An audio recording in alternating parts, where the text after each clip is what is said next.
What's up, everyone? So, quick video here. Joe Douglas came out and said on the Rich Eisen show today that Breece Hall was the 18th rated player on their board.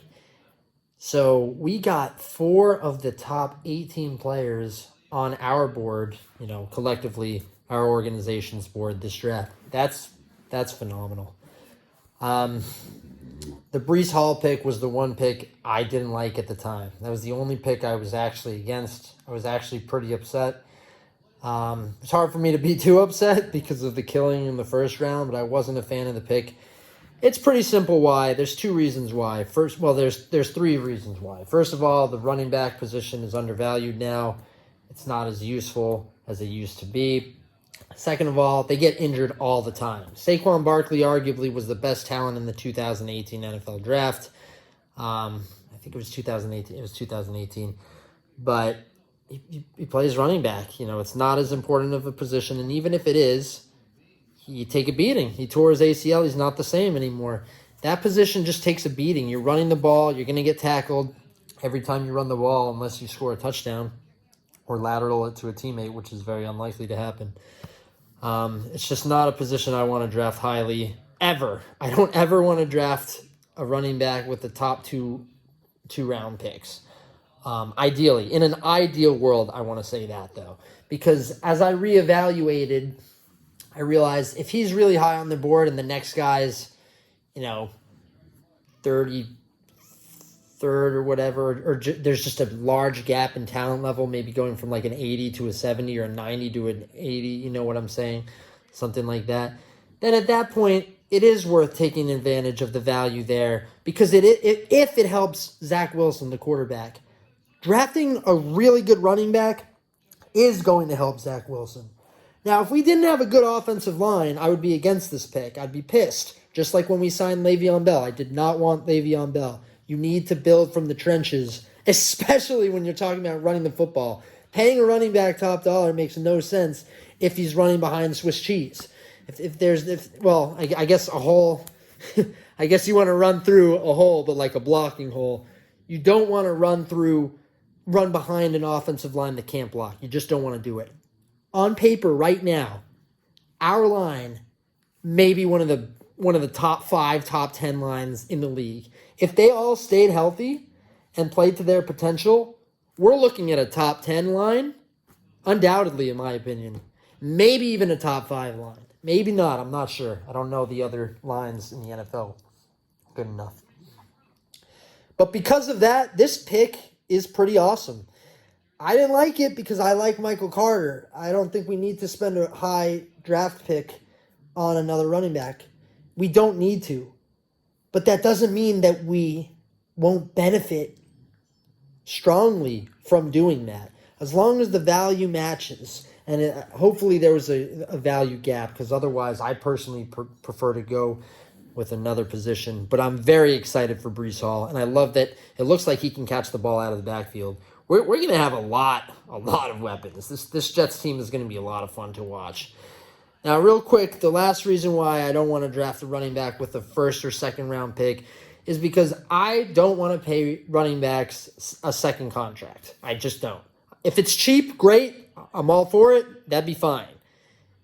If it's not less than, I don't know, maybe $6 million, if it's not $6 million or less, I really just prefer to draft a running back in the 3rd or 4th round, get a cheap 4-year deal, and move on after that. They get hit too many times. I don't believe it makes sense to invest in them, invest longevity in them. I'd rather just go with younger legs.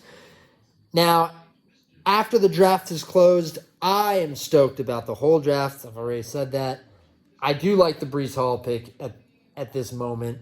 It's not the pick I would have made. I would have rather gone with Trey McBride, but that might have been stupid in its own. So I support Joe Douglas and following his board. I like it a lot, and I think Zach Wilson is going to be surrounded with way more talent than we've seen any of our quarterbacks in as long as I've been a Jets fan. I can't speak before that. I started watching the team, 2005, 6, but I started really following the team in 2010, and then I moved to California. I became a obsessive fan in 2015 during that draft. Anyway, I digress. I really like the team we've put together. I was against the Breece Hall pick at the time, but I support it now. Really excited what this offense can do. Now, before we end this video, let's just go to Jeremy Ruckert for a moment, our other day 2 pick. We got him at 101 after we traded back with the Titans, which allowed us to grab Jermaine Johnson, which was the steal of the draft, in my opinion. I had this thought today. If Tyler Linderbaum was drafted earlier, I wonder if we still would have got Jermaine Johnson, because I really believe that the Ravens were going to draft either Linderbaum or Jermaine Johnson. Maybe a receiver, maybe someone like Christian Watson, but I think it could have very likely been Jermaine Johnson. So I think we're very lucky that Tyler Linderbaum didn't go to a team before the Ravens. I think he helped Jermaine Johnson fall to us. That's just me speculating. But with that 3rd round pick that we got in that robbery of a trade where we didn't even lose the 3rd, we just moved back in the 3rd, we got Jeremy Ruckert. You guys, this is a pick to be very excited about. I know a lot of Jets fans aren't as excited about this because they think we don't really need a tight end. Well, we didn't need Breece Hall either. If he's going to be a beast, it's going to be an awesome pick. Now, what I like about Jeremy Ruckert is I love that he's a Jets fan, first of all. We're not used to having players that really want to play here. Jeremy Ruckert really wants to play here. He's stoked about being a Jet. Grew up a Jets fan as a kid, his whole life. His parents are Jets fans. This is awesome. And when it comes time to your 2nd contract, which is what I'm always thinking about with the draft, this is why I don't like drafting running backs high. When it's time for that 2nd contract, you think he might actually want to give the Jets a hometown discount? I'm not used to seeing any players do that. I really think this kid might do that. All right, Rich, but, we already signed 2 tight ends. We gave him some good money. We don't need a tight end. You're right, we don't need a tight end right now. But the draft isn't about drafting for today. It's about building for tomorrow as well as trying to deliver today. But you build for tomorrow. Tight end is not a position that transitions easily and quickly to the NFL. It takes time. It's known as a position that takes more time. And because of that, instead of waiting for tight end to be a huge need in a few years, we invested in a tight end with a 3rd round pick who we get to keep on a cheap deal for 4 years.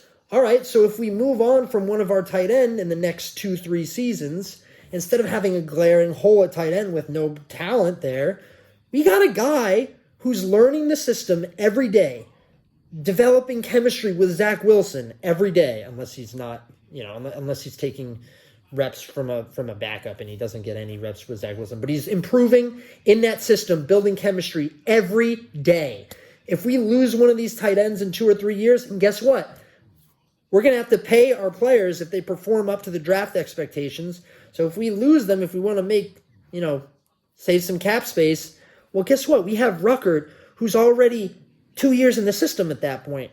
If a guy goes down from injury, we got a guy with legitimate talent that's ready to roll, that's developing in the system every day so that when we need a tight end in a few years, when we get rid of the guys that we just signed, I'm not saying we try to get rid of them. I'm just saying eventually we are going to move on. We're going to have a homegrown guy who loves this team, who grew up a fan of this team, who's probably going to want to play on this team with Zach Wilson.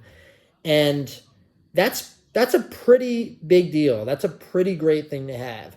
So while tight end wasn't a glaring need on paper today, that is a huge addition for tomorrow. And it's only going to get better with time because he's only going to get more time in this system, more experience, more practice reps, more chemistry. So I'm fucking amped about Jeremy Ruckert. I love the pick. And I'm very curious to see. We're going to have to look back at this.